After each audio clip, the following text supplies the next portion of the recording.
Hello, and welcome to All Things Rift Episode 5. Today I'm covering the River of Souls event and taking an in-depth look at the Pyromancer in PvP. But first, the news. This weekend you can try Rift out for free. Just ask a friend who plays the game for an ally code, and you can try Rift out for the low cost of nothing. And on to the other news. Okay, that's it for the news. Slow news week. There's really not even anything interesting I could find on the forums except for a ton of QQ about how every soul in the game except Pyromancer has been nerfed to oblivion and everything is now completely unplayable. You know, I have a music video that some of those forum posters really ought to watch. It might make them feel a little better. Moving on to the River of Souls World event. The first big event in Rift is on, and I think it's pretty cool. It's not so earth-shatteringly awesome that you should drop everything you are doing to partake, but it is definitely just one more fun thing to add to a list of, well, a ton of fun things to do in Rift. When you log in, you're going to get this big message that says, World Event. Now, you also have it over on your quest tracker, and if you don't want that there, you can click on it and uncheck the track at the top right of the window. The gist of the event is that Elsbeth the Discordant is bombarding the world with her death rifts and must be stopped. To that end, you'll find daily quests in the capital cities. Here we have Shadows of Regulus, a quest that asks you to find locations in Meridian where you can use a planar trap to spawn some minions of Regulus and kill them. Then we have the Harbinger of Sorrows, a quest where you need to help seal 3 death rifts. Now, I've heard that your standard variety death rift doesn't work, and so you need to make sure you're doing the special world event death rifts for it to count, so you may want to look for death rifts in zones that don't normally have them. Finally, we have Exorcising Evil, in which you need to collect a corrupt essence while battling the death rifts. Now, each of these quests offer 10 otherworldly source stones, with which you can purchase some nice gear if you acquire a lot of them. And on top of these quests, you can find other quests like this Bolstering the Defense quest in Scarlet Gorge. All you have to do with this is go to Meridian to turn it in, and you get 1 otherworldly source stone. So that's Phase 1 of what appears to be a 3-phase event. Phase 2 starts tomorrow, April 9th, so everybody make sure you're jumping in and helping the cause to save Talara. Moving on to PvP. On the forums, it used to be the talk of the town that DPS warriors were ridiculously overpowered. Tryon nerfed those in patch 1.1, which meant that for a few days the talk on the forums was how horrible Tryon was for nerfing something. It didn't take long, though, for the community to start looking for a new whipping boy, and the target of the ire is now the Pyromancer. I've been seeing a lot of posts about Pyros. A lot of people are saying that horrible players can spec into Pyro and immediately jump to the top of the damage charts in Warfronts. I've even seen people claim that a Pyro can kill a warrior with just 2 fireballs. So I was trying to get to the bottom of all this to determine if Pyromancers are truly that overpowered, and it suddenly dawned on me that I actually have a level 50 mage and can attempt to find out firsthand. So I've played a couple of different builds with my mage, but have not gone terribly deep into the Pyro soul, and I also notoriously suck at PvP in every game I've played, and I don't normally play DPS classes. I'm much more comfortable as a healer. So I figured I'd better study up a bit and try to give myself every advantage possible. So the first thing I did was try to figure out how deep I should go into the tree. Now, a quick look reveals that the level 44 ability is Ground of Strength, which reduces damage taken by a whopping 30% and makes me immune to crowd control and gives me a 30% chance to stun the enemy for 2 seconds. Now, this power is just begging to be nerfed, and there's no way I'm going into PvP without it. Now, the 51-point ability is Fulminate, which is an instant cast that deals 555 to 562 base damage, making it the most powerful attack in the arsenal. But with a 45-second cooldown plus, and it doesn't say this in the description, it costs 100% of my charge. It's probably expendable if I found a better use for those 7 points elsewhere. Now, I decided to put my remaining points in the Elementalist tree. The lesser pets will do me absolutely no good, but I can acquire the 14-point ability Burning Ground, which is one of the highest DPS attacks available to the Mage Soul, and I can also take Ice Shield, which gives a little defense and some pushback resistance.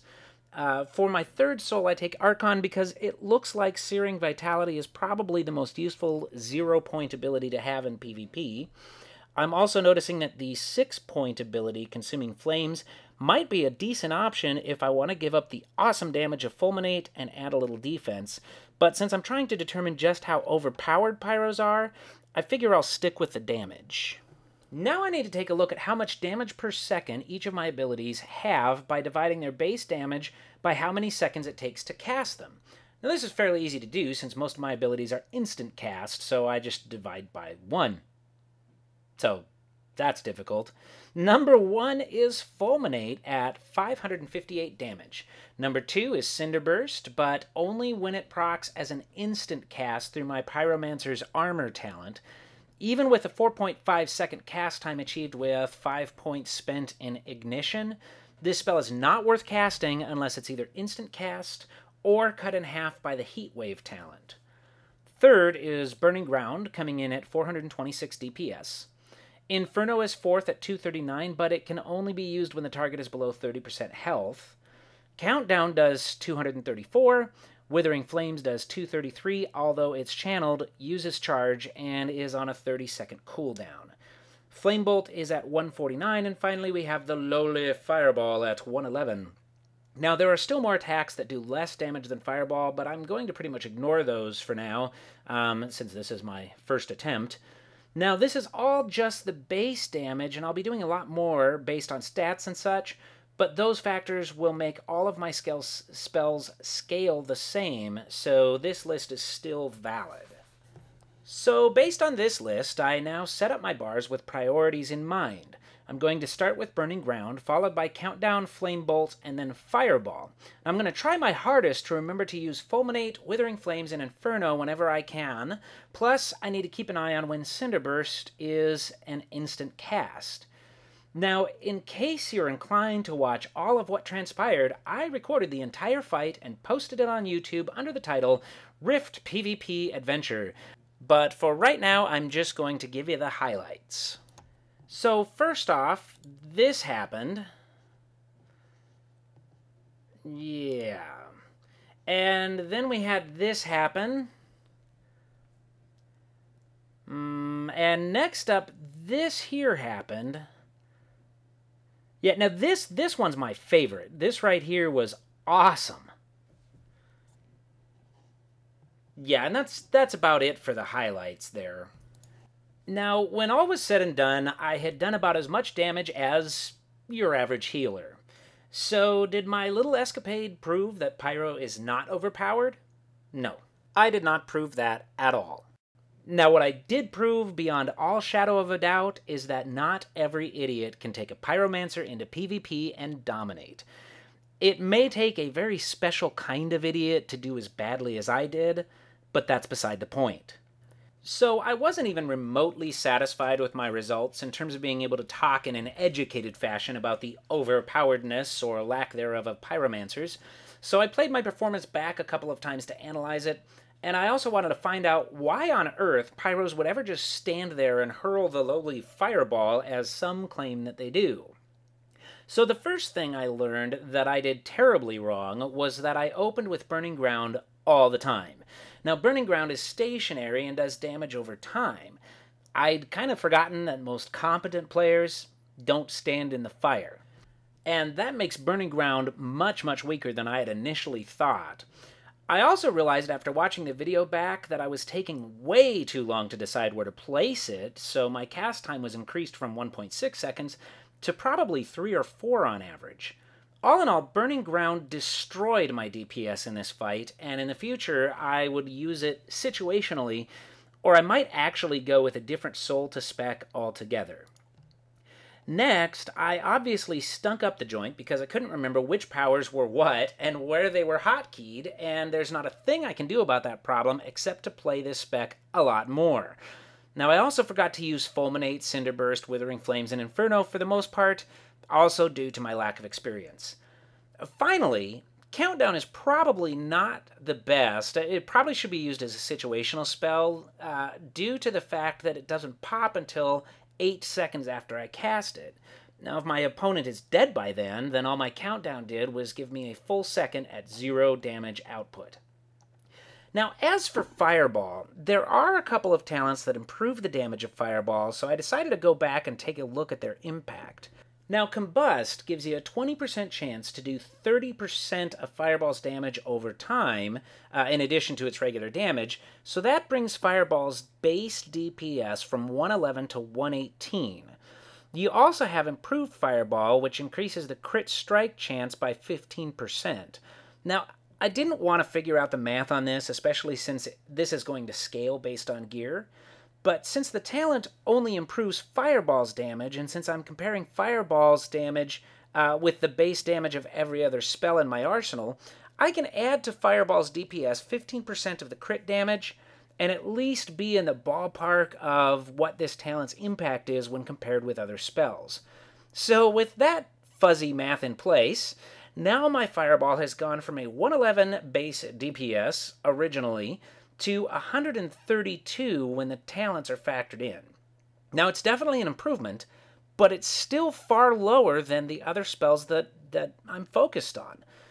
Now, I also have the talent Wildfire, which gives my Fireball a chance to allow me to cast Flame Bolt 3 times in a row. So that brings Fireball's value up for sure, but Flame Bolt is the second worst DPS ability, and that doesn't change just because I can cast it 3 times in a row. Now, I do have Improved Flame Bolt, which increases my fire damage by 10%, but this buff lasts for 10 seconds, and since Flame Bolt has an 8-second cooldown, this talent is not benefited at all by Wildfire.